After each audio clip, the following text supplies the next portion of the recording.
And we are. Awesome, awesome, awesome. All right, now we can do this over again. So welcome everyone. Welcome to the Photography Morning Show. My name is Terry White. It's my pleasure to be streaming to you live once again for my new show. And I'm happy to be here on all the various channels that people are watching on now that I've started on the other places. So with that said, if you are watching this on YouTube, Facebook, LinkedIn, Twitter, or X, I think that's about it, or Twitch and everywhere else, great, you can hang out there. But if you want to take advantage of the main chat, head over to b.net/Adobe Live. That's where we'll be addressing the main chat most of the time. That's where we also have Cody Bear moderating over there as well. But if you want to hang out where you are, I'll try and notice your questions over there. If not, I see Jesse over on YouTube. I see someone on Facebook that says, hey, Terry. If you want to hang out there, great. I'll try and look at both. But we're going to go ahead and just prioritize, as we always do, the Adobe Live. All right. Now, what are we doing today for the next 50 minutes? We're going to be building a studio, not from scratch because it would take too much time to pull everything out of here and put it back piece by piece. But I did that already for you, and I'm going to give you the link, which I also put it in the description, but I'm going to give you the link just in case you missed it in the description to my photography gear guide. And that's all the stuff we're going to be talking about today. So if you see me talk about something, it should be in there. And I know there are a couple things I'm going to talk about today that I'm going to put in there after the stream. But for the most part, it should be like 95% complete. All right, so with that said, I'm going to pop out of this. I'm going to give you a chance to grab that studio gear guide. Oh, by the way, that's the studio. There's the gear guide. And it's just twhite.me/TW Home Studio. And that's exactly what we're going to be doing. We're going to be talking about setting up a home studio. Or it doesn't have to be in your home. It could be anywhere. It doesn't have to be in your home, but I'm in my home. And I know a lot of people that don't want to rent studio space necessarily start out in their homes. So that's the gear guide link. I'll leave it up for a few more seconds because you can always, if you're watching the replay, you can pause it and grab it.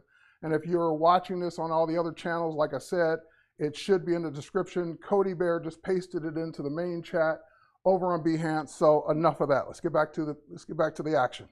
All right. So now that you got the gear guide, I'm going to be showing it to you throughout the stream. I'm going to be showing you pieces that I can't physically pick up and walk over here, but you'll see it in the gear guide. And you'll be able to see how to interact with it there. And hang on, looks like, all right, looks like we're back. All right, we're back. And we'll, for those of you who missed those last few seconds, I can't physically pick up every piece of equipment and hold it in front of the camera. So that's another reason for the gear guide, so you can see the pictures of it as I talk about it throughout the studio. Now, first and foremost, your studio space needs to be big enough for what you're going to do. I shoot portraits most of the time, so my space is what I would consider the minimum space to do a portrait studio. I was going to look up the square footage, but I know my ceilings are 8 feet high. I just measured them today just to make sure. And I'm thinking my setup is about, and if you're in a different country, I'm not going to say it in meters, I'm going to say it in feet.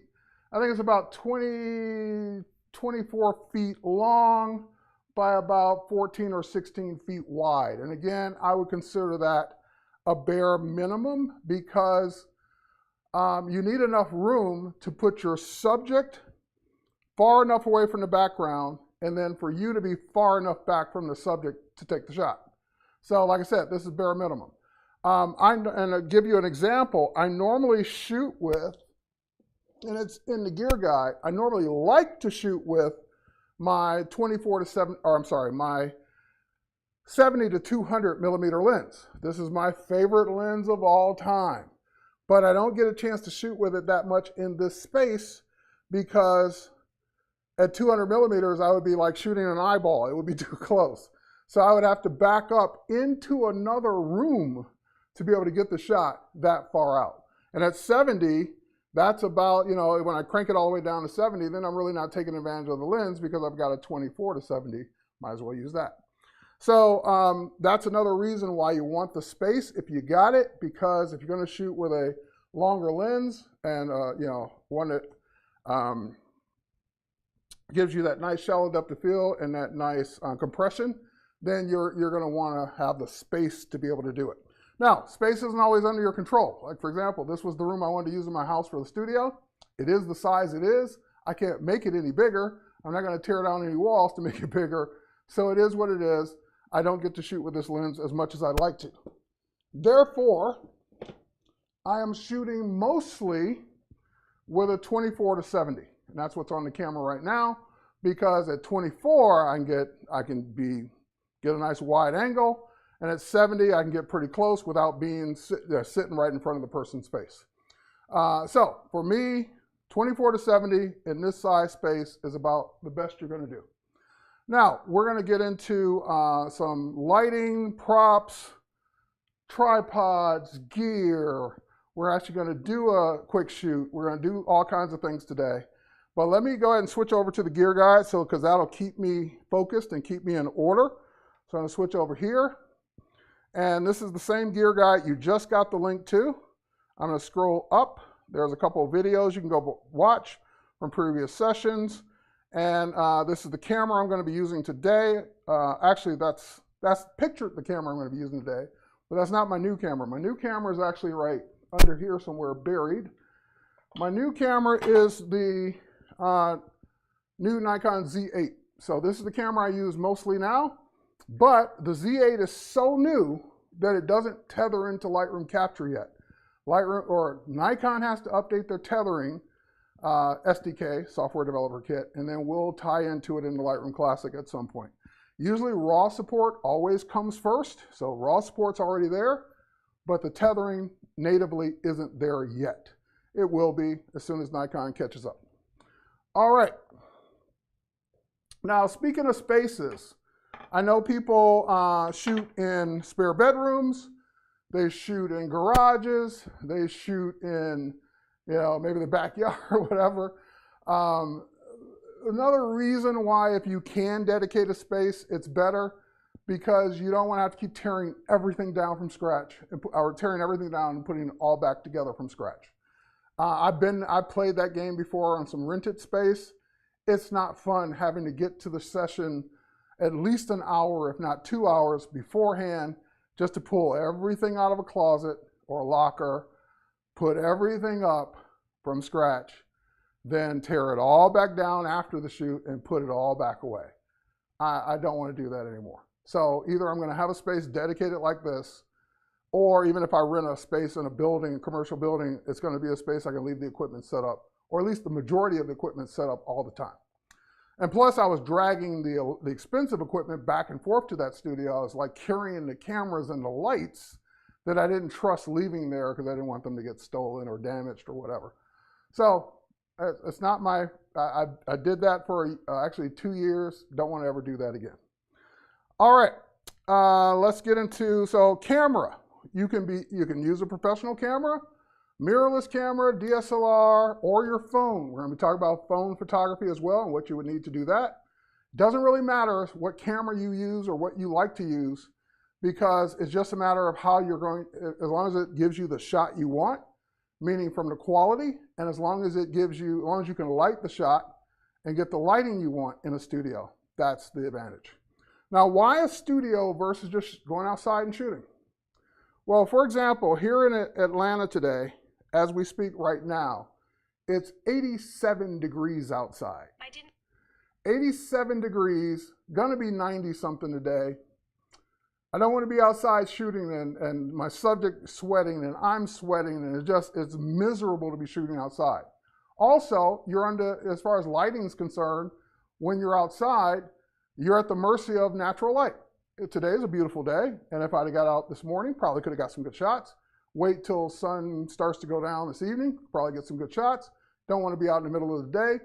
So then you're also time constrained as to when you can get the best available light and when you can't. Like, you're like for example, it's noon now here. I can't go out and shoot in the sunlight. It'll just be too harsh and too miserable from the heat. So that's another reason why I prefer a studio, or at least an indoor location. It doesn't have to be a studio, but somewhere inside, because you're in more control at that point. you're in control usually of the temperature, you're in control of your lighting, you're in control of sound. You don't have to worry about passerbys coming and interrupting your shoot or traffic or anything like that. Well, you're not shooting video, so you don't have to worry about noise, unless you're shooting video. But those are the kinds of considerations for outside versus inside. Okay. Now, once you decide it on your camera, whatever camera you're going to use, I don't really care. If you're going to use something other than a smartphone, we'll come to your computer. You can tether your camera to your computer. So that way, in a program like Lightroom Classic, which we're going to do this in a minute, you can take a shot and have it show up as large as your display is. So I've got a nice tall portrait display here. Here, let me see if I can scroll ahead and get to it and show it to you. It's down here at the bottom of the tethering, or bottom of the gear guide here. Oh, that's not it. It's all the way at the bottom. Yeah, so that's my tethering setup right there, where it's the laptop just sitting there, and I'm running Lightroom obviously on the laptop, but I have a second display, rotate it in portrait mode, so that when I snap a portrait, we can see that portrait nice and big, and the subject, whoever you're photographing, your model, can see their shot nice and big, and so they can adjust their posing and everything else as well. So, laptop, desktop, anything with basically that can run Lightroom Classic can become a tethering computer. So I don't leave this laptop here, I take it back and forth with me, but I leave the display set up, I leave the table set up that it's on, the little cart that it's on. So that's another advantage to your shooting internally, or shooting indoors, I should say, being able to tether. Now I've tethered outside as well. It's just then you have more concerns. You have to worry about people tripping over cables. You have to worry about traffic, foot traffic. As long as you're in a secluded area or an area where you're controlling the space, again, no big deal, you can shoot tether. Now, when it comes to cables, I'm now a fan of this company. It's called Area 51. There's a link to it in the gear guide as well. They make a variety of cables. They're not cheap. You can probably find maybe some cheaper cables from other companies, but they are extremely good quality, and they come in various lengths. So I'm using, right now connected to my camera, it's probably a 15 or 16 foot cable. This one in this bag is 31 feet. So I could really be far away from the computer if I need to tether. Also, you might say, well, can't I just buy a $10 USB-C cable or USB cable from Amazon? Yes, you can. It will probably work. But the reason why tethering cables are so expensive is because not only are they're well built, they're heavily shielded so that you're not going to get interruption in the signal. Someone steps on it, someone pulls at it, basically if it's light shielding, that could actually corrupt the shots as they're coming into your computer. So you don't want that. The other reason, these tethering cables are usually in bright colors, orange, red, so forth and so on, so that way people see them on the floor, they're less likely to trip on them. So again, get a decent tethering cable if you're going to shoot with your computer. All right. How long is that display? Oh, the display is, I think this is a 24-inch display. It's not 27, so it's got to be a 24-inch display tall. All right. Making sure I'm not missing anything. It's already, and we're not going to shoot with a drone today. Next up, backdrops, or just something by wall. You don't need anything else. If you have some furniture, you want to build a set, great. Build that set. Product photography, fashion shoots, the reason why you want seamless is it comes down the wall and under your subject. So basically when you photograph, there's no corner on the floor like they're standing in midair almost, even though you can see their feet on the paper, but you don't see that hard line of where the where the wall meets the floor. All right, so that's the reason why we use grandma's quilt. That's another reason why we use seamless paper. Now, I don't want to have to keep, I bought a system that actually attaches to the wall so I don't have to keep taking it down, taking it off. And also, usually a lot of these systems, even some of the freestanding ones, can hold at least 3 rolls of seamless paper. And so that will cut down on the amount of work you have to do each time you want to change. So there's a chain, I pull the paper up, grab the next chain, pull the paper down, and just pull it out. And usually I tape it down to the floor because it'll curl back up because it's so used to being curled. All right, we're going to actually use this. We're going to do a shot today with this particular setup is called the Replica Studio. And the Replica Studio it's a couple of things. Let me show you what it is without the studio table.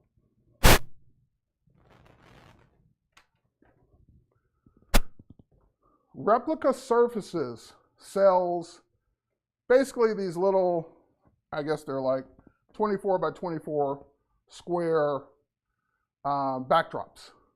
So they already blur the background so you can get that shallow depth of field even with your smartphone. They sell them in all kinds of colors, patterns, so forth and so on. So here's a black one. They sell them shiny. They sell them matte. They sell them all kinds of ways so that you can use them. You basically go to their site, pick out the 2 you want because there's always 2. You're going to have 1 in the back, 1 on the bottom.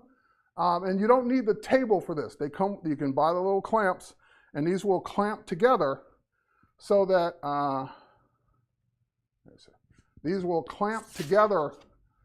they're like this. Basically, they're creating a table. All right. So that's Replica Surfaces. Now they sell something called the Replica Studio. The Replica Studio is the actual table. The nice thing about the table is all of this comes with it. It comes with its own stand. The stand's on wheels, so you can move it around. You can lock the wheel so it doesn't move.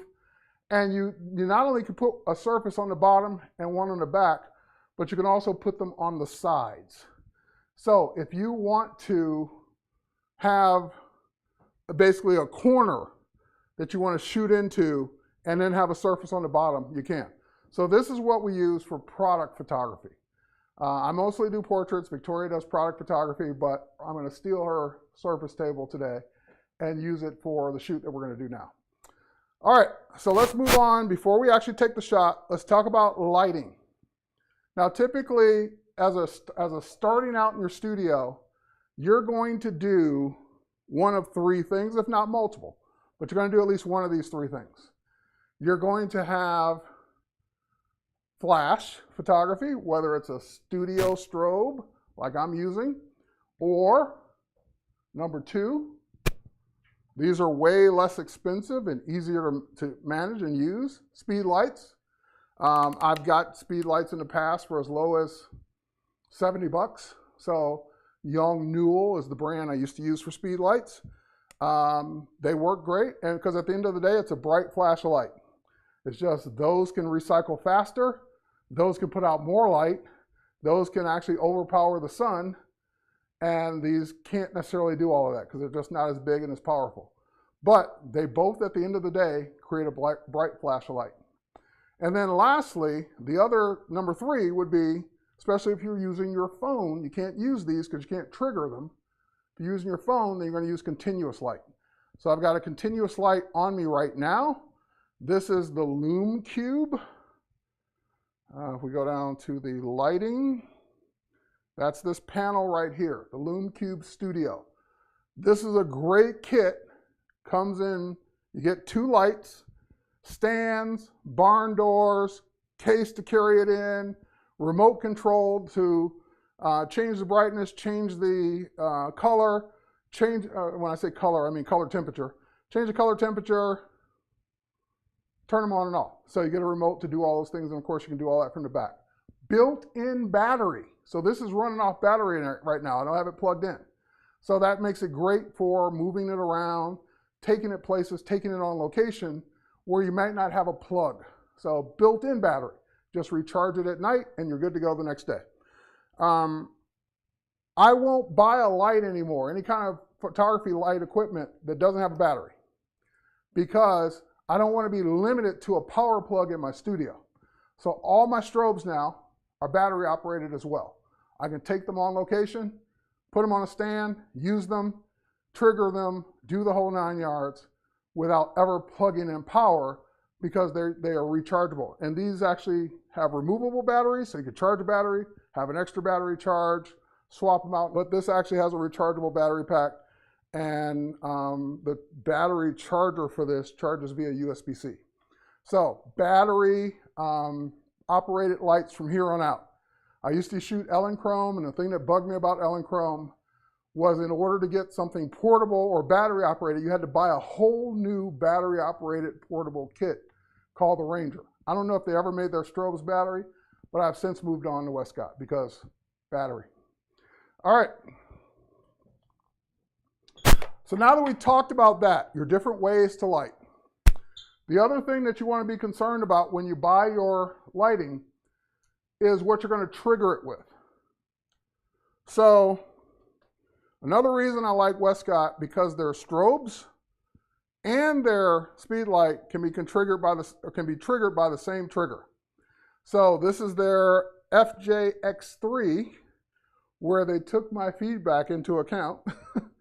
I used to give them such crap about this thing because it had a dial on it, and that dial was also a button. And so you would be dialing up the light and you accidentally press the button all the time.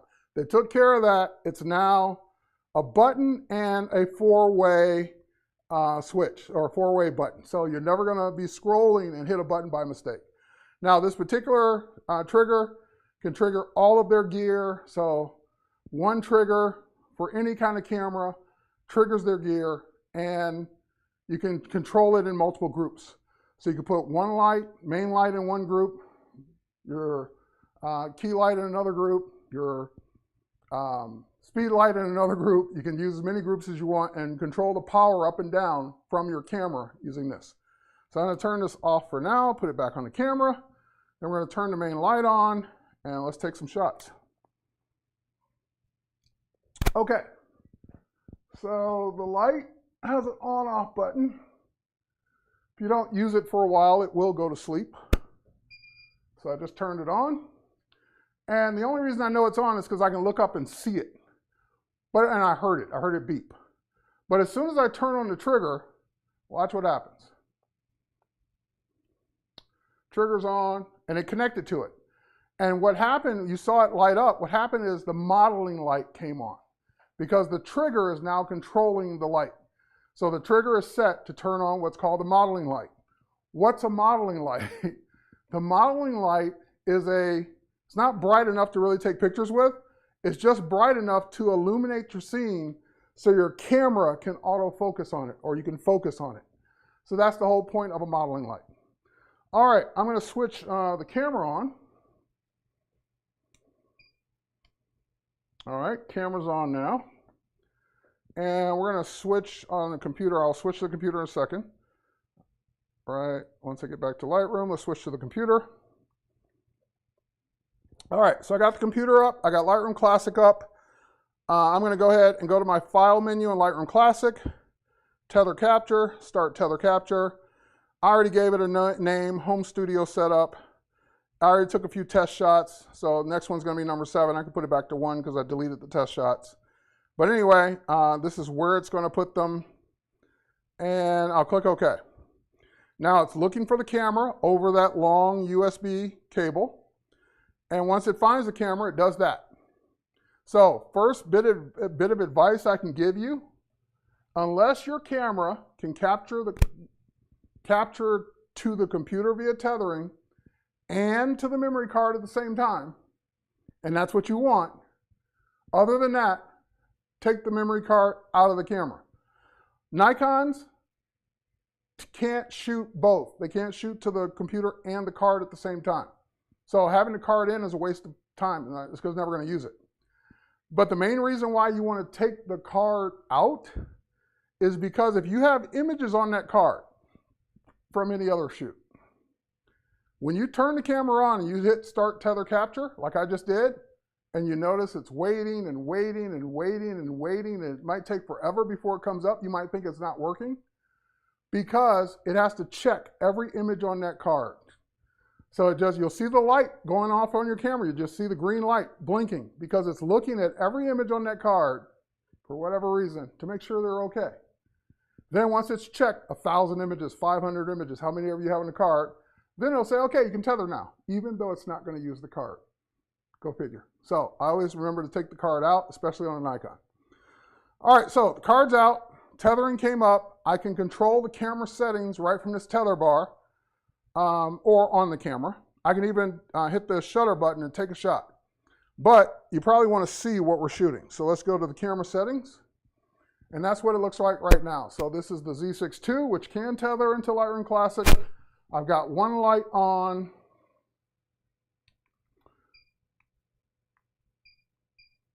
I'm adjusting the lighting. So every time you hear that beep, it went up a tenth of a stop. And now I can move the camera. I can focus. And notice my focus. See those green squares? This is what you don't want. That's the AI-based or the autofocus, complete autofocus. So it's guessing where your subject is. And in this case, it did a good job. It guessed, oh, he must want the vase. I'll lock in on the vase. What if I didn't want the vase? What if I wanted one of the pieces of fruit? With complete autofocus, you don't have a control over that. So what you want to do is you want to change your autofocus setting to one of the settings where you can tell it what to focus on. So I'm going to hit the letter I here. I'm going to go to my autofocus. Instead of autofocus area, I'm going to go to spot focus. So that way, single point focus. So now I'm moving this red square around. Probably see that right on the vase. I can move it down to the fruit. And then when I press the shutter half down, it turns green for a second because that's what it focused on. So you're moving around, you're controlling your focus point. So I like the pattern on the front of it, and I'm basically focused on that. So you're setting your focus point, you're deciding, focus on a person's eye, focus on the thing they're holding in their hand, focus on whatever it is, and that way you get the most part, or you get the part of the image and focus you want. Now, if you're shooting shallow depth of field, that's important. If you're shooting closed aperture, f11, f12, f15, you still want to be able to set the focus point, but it's less critical because the whole scene is going to be in focus anyway. All right, now we got that. Lights on, lights control, we're in tethering. Let's switch to tethering so you can see it. Can we do that one? Yeah, we can do that one. That'll give you both. Okay, so let's go ahead and take the shot. And I already know the shot's going to be bad, but let's go ahead and do it anyway. Oh, speaking of which, go back to the camera settings one more time. I'm also on manual. So I'm usually on one of two modes. I'm on manual in the studio. I'm on aperture priority when I'm walking around doing travel photography. The reason I'm on manual in the studio is because I can control everything. I can control the aperture, control the shutter speed, control the ISO. I can control every piece of it. When I'm walking around, I shoot aperture priority because I just want to control the aperture. I want the camera to set the shutter speed and do all of that because I don't want to take the time to miss the shot that I'm out and about shooting. So if you're afraid of manual, don't be. It's not that hard. And it also gives you complete control in the studio, which is why you're in the studio in the first place, because you have complete control. All right, so now let's go ahead and take the shot. Let's switch back to where you can see both.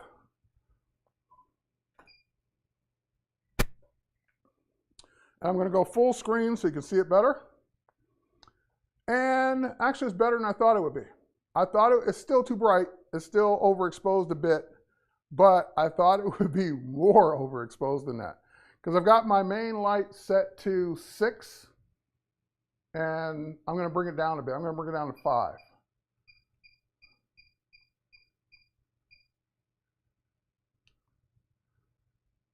All right, let's take a shot again. Good thing about products and still life, they don't move around. You don't have to worry about it. All right, that's a little bit better. That's closer to the exposure I'm looking for. Now, you might say, well, Terry, you're getting all that other stuff on the sides. You're right. I would normally turn the camera vertically and shoot this shot. But if I do that, then the camera settings don't turn vertically and they would just look weird to you. They'd be on their side. So I'm not going to do it that way. So that's the only reason. And I can always crop to the sides to get this, to get that excess cropped off if I want. But just so you know, that's why I'm doing it. Now again, that replica surface already has kind of that shallow depth of field look through the window. So I don't have to worry about any of that. All I have to do is keep my product in focus. And that's the beauty of working with this, the surface. Okay, every shot's going to be the same unless you make a change. So you don't have to shoot the same thing 50 times. The other thing you might do in this case is let's see what it would look like for adding a light. And Nicholas is asking a question. No remote for the camera? Well, remember, I showed you the remote. I just used it. I just used it twice. Your remote is already built into the tethering. Yes, I do have a separate remote. I have a few of them, and they're for mainly when I'm out and about. I don't need it here because if I just want to shoot, I can shoot the remote from the computer. Also, if your camera supports it, you even have live view in Lightroom Classic. So as you're moving things around, you can see what it's going to look like in the shot before you take it. So yes, I do work with triggers. I just don't need one today. All right, and that's live view. I'll go ahead and close live view. And now if I take that shot again, that's the shot. I'm not even touching the camera. I'm just doing it from the remote, and we move that piece of fruit around. So that hopefully that answers the trigger question. Now I'll put, I don't know if I have the trigger in the gear guide, I'll put one or two of the triggers I use in the gear guide as well. So I'll make a mental note to do that. And I'll update the gear guide after the fact. Okay, so adding the second light. We don't need to, but I'm just showing you what your options are. Now, if you didn't have another light like I do over there, maybe you're going to use your second light as your speed light as your second light. The speed light, like these, just have a bright bare bulb. We're going to talk modifiers too, but in this case, I'm using a Octa softbox as my modifier. It's got diffusion material in it. It's got at least 2 layers of diffusion material to make that light softer. When you're shooting with the bare bulb from your light, it's going to be a harsh light that's usually like you're going to see it like a dot.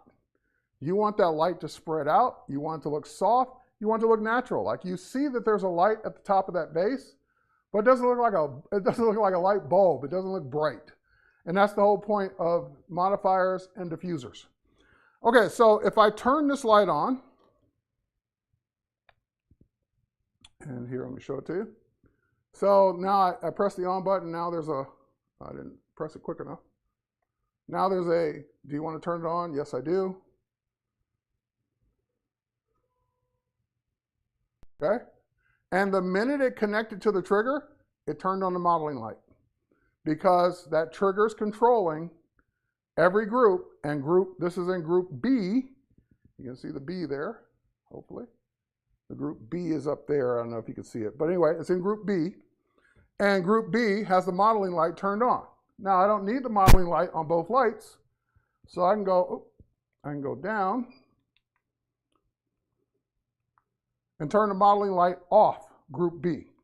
So all my group B lights would no longer have a modeling light on. This is the only light that's on in group B, so it's going to be triggered by the trigger, but no modeling light. Now, I'm going to just show you worst case scenario. I'm going to put it right up next to it, not in the shot, right up next to it. Take the shot, let you see the shot.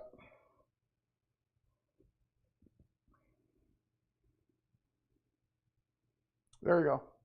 And now you can see that beam of light in 2 places. You can see it right around the rim of the subject right here, and you can see it up at the top. So that's what you get with a harsh source of light. You can actually see it. And when you're doing product photography, that's a pain in the butt because you don't want that bright spot on the actual product. You want the product to be lit, but you don't want the product to be super bright. Now, let's talk costs. If money's no object, strobes, big soft boxes, multiple strobes, away you go. But since you're starting out with your new studio, chances are money is an object. So where do we start? You can start with speed lights, and you can get inexpensive modifiers for your speed lights. So for example, let's turn this light off. Let's go on the low end. Let's say we didn't have this light. Now we don't.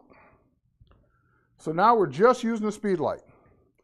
And if I just use the speed light, just to show you the example, I turn the main light off, and I'm now just shooting with a speed light. Just to show you the difference, not flattering. You can see a round light, and you can see harsh spots. So I could turn it up to make it brighter, but that's just going to make it worse. Because this is missing a modifier, that's what you're going to get. So what kind of modifiers can we use? I got one right here.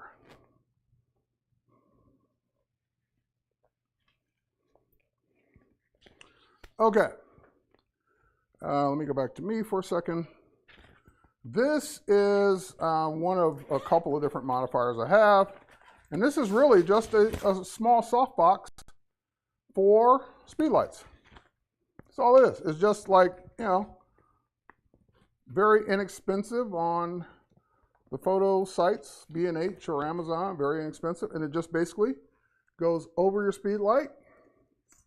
There's Velcro to hold it on there, like a Velcro band. And now you've got some diffusion and you've got some spread. Not a ton, but you've got some. It's better than the bare bulb. And this is flat, so it easily travels. All right, I'm going to turn that light up a little bit as well. So we're on 3.2. Let's go to 4.5. So turn it up a little bit over a stop. All right. And now I'm just hand holding it. We're going to get into how you would mount this as well. So I'm just going to hand hold it right over the subject and then let you see the shot.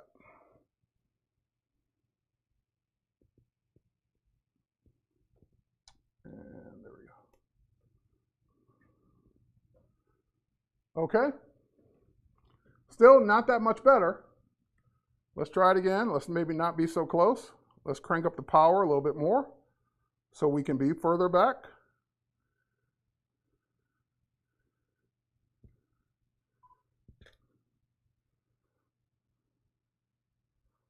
It is brighter, but I can still see those spots. Now if I get closer,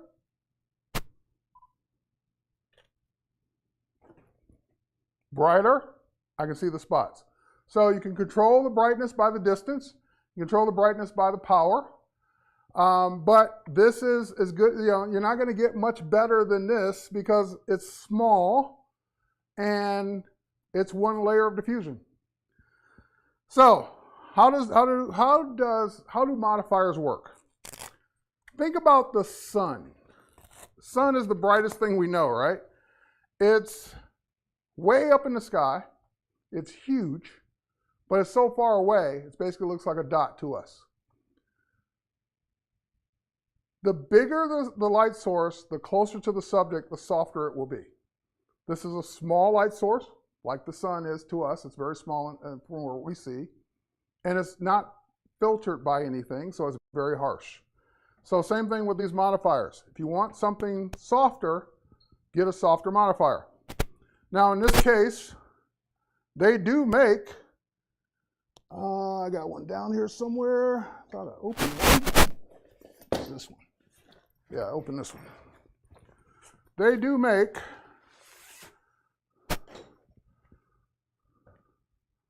soft boxes designed for strobes. So this is an actual soft box. Small enough to travel with. On the back, it's got this one little bar. We're going to turn the bar down. Okay? So your speed light goes through the hole, and then this part that's below it gets mounted onto a bracket that comes with the softbox. And I don't know where I put the bracket. There's the bracket. So this bracket goes on the back.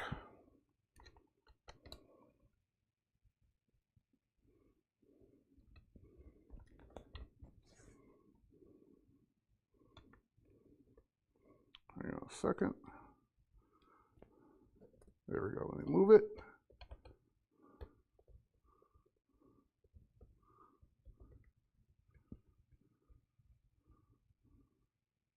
Okay, so great.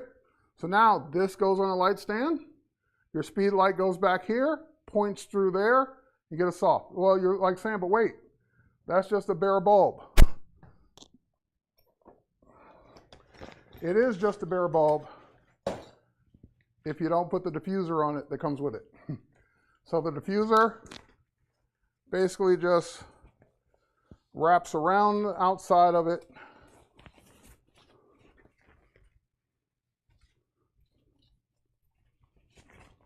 I have it upside down. There we go. Wraps around the outside of it so that you're shooting through something softer. And if I can get this on in the next few minutes, we'll use it. If not, you have to take my word for it.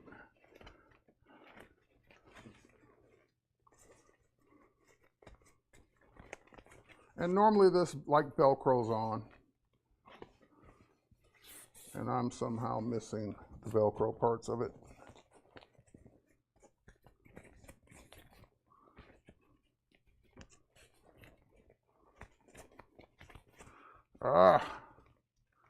When you're in a hurry.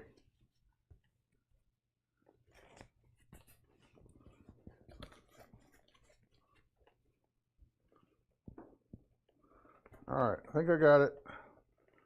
Just pull this. There we go. Pull this.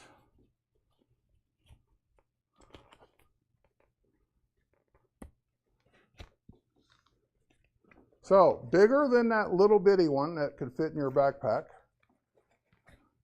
Much bigger when it actually folds out. And this is a Rapid Box Octa. I'm not sure the size, but it looks like 20-something inches. And then I'm not going to bother mounting the speed light. I'm just going to kind of hold it in there. Or maybe I can mount it real quick. All right, I can mount it. So mounting the speed light on the back. Don't mount it backwards. Just turn that around, mount it the right way. Because it only folds down one way. That's why it's important. And let's fold it down first. There we go.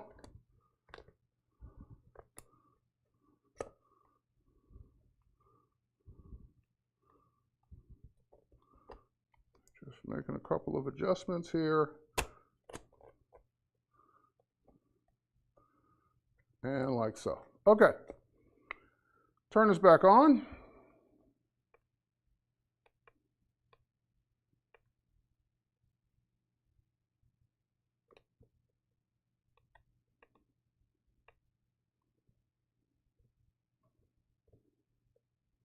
All right.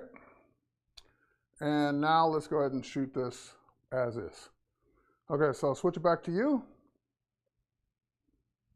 Holding this, again, you'd mount it.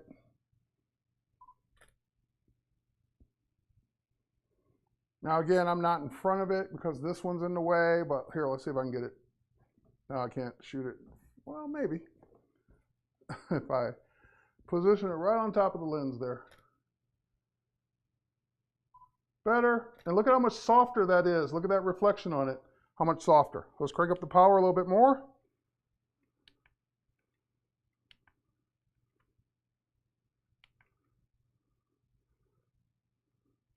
So I'm cranking up the power of the speed light right from the trigger, right on top of the camera. And I got it at 6.6 now. Too bright. And also that's in front of the lens now. Move it back. There we go. Just bring it down a little bit more. Maybe it's 6. Perfect. That's about right. Okay. A couple of adjustments for position, but again, I'm just hand holding it directly on top of the camera. But you can see the difference in quality of light. Same light, but it's mainly about the modifier. The modifier is what's making the difference. Ceiling bounce. Yep, ceiling bounce can work as well if you've got a close enough ceiling. So remember when I said my room is about the minimum size I would want? I wouldn't want anything smaller. The only thing I hate about this room is the ceiling is being 8 feet instead of 10 or 15 or 12 feet because it limits the height on how high you can put a light to shoot down. Now, of course, you could bounce up. It's like someone suggested, you bounce off the ceiling down. You can use reflectors, use all kinds of modifiers to get the shot you want. But speed lights are going to be most people's entree into their studio photography. They can be mounted on stands. They can also, if you have an assistant, Westcott makes this Pro Grip. So this grip can actually mount the light like so. And now that we don't want that harsh light, so what do we do to soften this? We go old school. Soft boxes can be expensive. Umbrellas are cheap. So we basically just opened up a shoot-through umbrella. So it's basically this whole thing's a diffuser. And the grip and most light stands that hold lights, or most lights I should say, have the ability to have a hole in the front of them to slide the umbrella through the hole.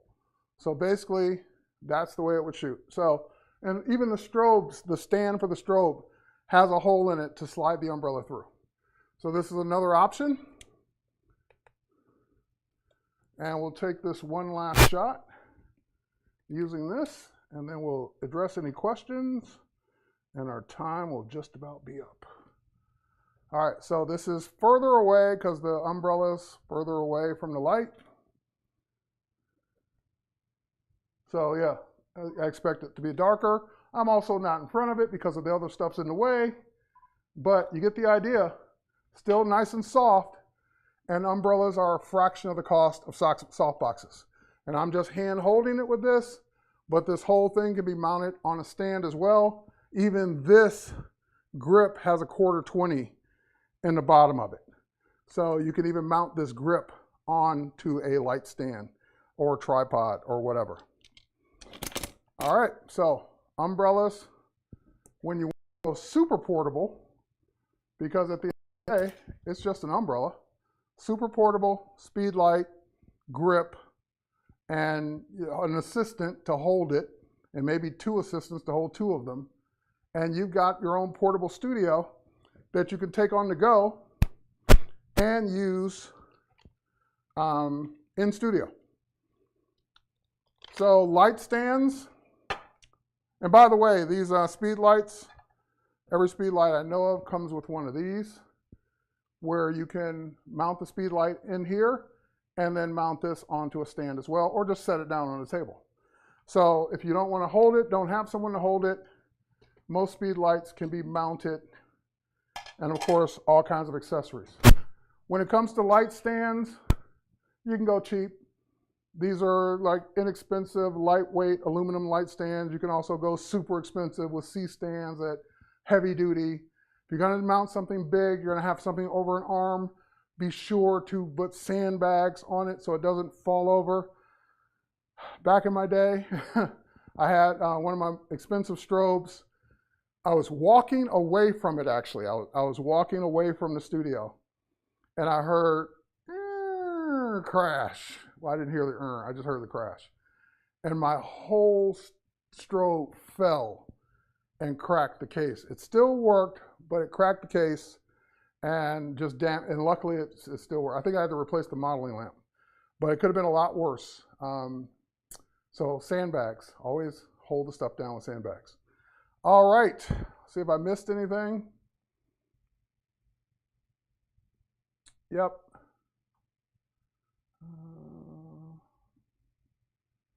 Okay. All right. Yeah, it was a heart-sinking moment for sure. Buy good stands, keep them forever. Yeah, that's the thing about stands, lenses. You buy good quality gear, especially if something you're like a light stand, if you're going to hold heavy, expensive equipment on it, you want that light stand to be strong enough to hold it. And it's not something you're going to replace for years because there's no reason to. Light stands are light stands. They work or they don't. Once you buy them, you keep them kind of forever. All right. Would the softbox and light you're using now be recommended when shooting glass? I often need pictures of various bottles. Glass is challenging. It's like a photographer, I remember this challenge was shooting a bowling ball because the whole thing's a reflective surface. So you're going to have some reflection in the glass. Angles matter, but it's hard to light something that's a piece of glass and not have it reflect some piece of that light in it. That's your biggest challenge. But yes, it could work. All right, that is my time. Thanks everyone for watching. Sorry for any quality issues you had with the stream. I noticed YouTube's doing a little buffering today, so that might be sound issues that you're seeing. But otherwise, thanks for watching. We'll catch you on the next one. Cheers, everybody.